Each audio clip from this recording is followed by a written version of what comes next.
panen setiap bulan dan mendapat harga jual yang cukup mahal, itu menjadi keinginan para peternak entok seluruh Indonesia. Hal ini bisa kita lakukan jika kita melakukan proses pemeliharaan dengan sistem bertahap. Seperti apa penjelasannya? Ikuti terus di channel Kandang Entok, dan tentunya jangan skip biar nanti informasinya tidak terpenggal-penggal. Langsung saja, let's go guys.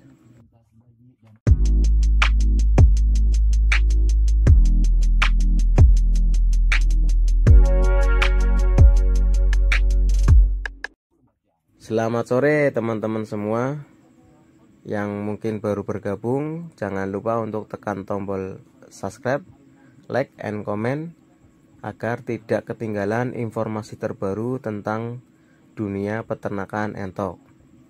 Pada video kali ini saya akan membahas tentang pemeliharaan anakan entok dalam sistem bertahap, di mana dalam sistem bertahap ini mungkin banyak faktor yang harus kita penuhi, dan tentunya beberapa faktor ini cukup memberatkan dan bisa menjadi tantangan untuk kita sebagai peternak. Faktor pertama tentunya penyediaan kandang yang cukup luas, karena dalam sistem bertahap ini tentunya kita mempunyai kapasitas peternakan yang mungkin jauh lebih padat atau jauh lebih banyak ditimbang dengan sistem pemeliharaan indukan atau pemeliharaan anakan entok yang skalanya masih kecil. Untuk sistem pembesaran sistem bertahap ini, tentunya faktor yang pertama pastilah penyediaan area kandang. Jika kita menuju proses pembesaran, tentunya kita harus memiliki kandang breeding untuk anakan entok yang usianya baru 1 hari sampai 1 bulan. Selain kandang breeding, juga harus ada yang namanya kandang pembesaran. Kalau kandang pembesaran itu bisa kita buat di tanah atau hanya bermodalkan sekat per sekat. Dan faktor yang kedua tentunya tidak lain yaitu penyediaan pakan yang bervarian. Kenapa bervarian? Karena nantinya dalam sistem bertahap ini usianya pastinya akan berbeda-beda. Untuk jumlah kapasitas tentunya itu menyesuaikan tempat atau lokasi yang kita miliki ya teman-teman.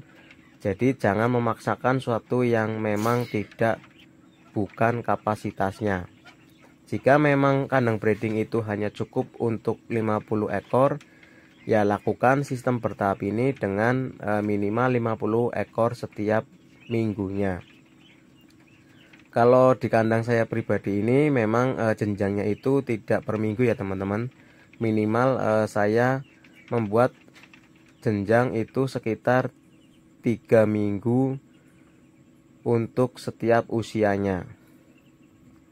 Jadi untuk prediksi panennya itu paling tidak kita ada penjualan rutin sekitar 1 bulan sekali. Itu pun kalau penyediaan DOE nya itu tidak terkendala. Karena penyediaan DOE itu saya langsung didapatkan dari peternakan sendiri, tidak membeli dari peternak lain. Jika memang tidak memungkinkan, baru saya membeli anakan entok dari peternak lain atau dari teman yang sama-sama peternak entok. Untuk pakan jelas ya, kita harus memiliki varian pakan dalam bentuk yang berbeda-beda, karena usianya tentunya akan berbeda-beda. Kalau misalkan usianya baru 1 hari sampai 10 hari, tentunya kita masih memakai full pakan konsentrat. yang dimana bertujuan agar proses perkembangan pertumbuhannya itu tidak terhambat. Itu di luar dari kendala penyakit ya teman-teman. Dan untuk usia yang sudah memasuki 1 bulan itu bisa sudah memakai pakan alternatif.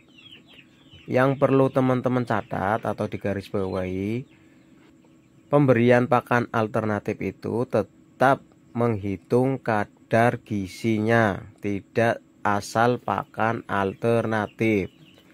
Itu yang akan menghambat pertumbuhan dan nantinya kita akan menunggu lama dalam proses penjualan.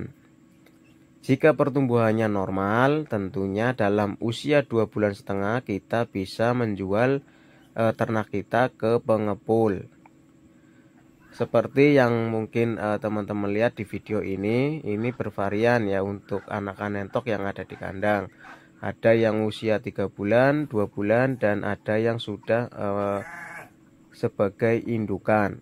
Makanya untuk teman-teman yang akan melakukan sistem bertahap ini tentunya harus didukung oleh dana yang cukup dan tempat yang memadai. Karena apa?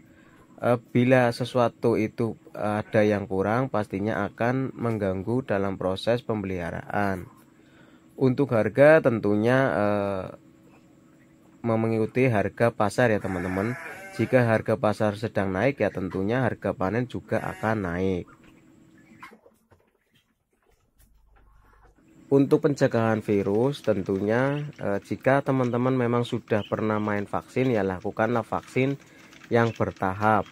Tapi jika memang teman-teman sudah terbiasa dengan pemakaian jamu-jamuan herbal ya lakukan apa yang biasa teman-teman lakukan untuk proses pencegahan virus. Yang pastinya resiko ini juga cukup tinggi ya teman-teman jika virus menyerang kandang kita, karena jumlah yang ada di kandang tentunya itu bisa habis semua jika ada virus yang masuk. Tetapi jangan menjadikan itu sebuah alasan kalau memang kita bisa menyikapi dan mensiasati, bahkan kita bisa mencegah agar virus itu tidak memakan korban di kandang. Mungkin cukup sekian ya penjelasan dari saya. Semoga bermanfaat dan tentunya menginspirasi teman-teman semua. Dan jangan lupa yang baru gabung dan menemukan channel saya untuk tekan tombol subscribe, like, and comment. Dan tentunya saya ucapkan terima kasih untuk teman-teman yang selalu support channel saya.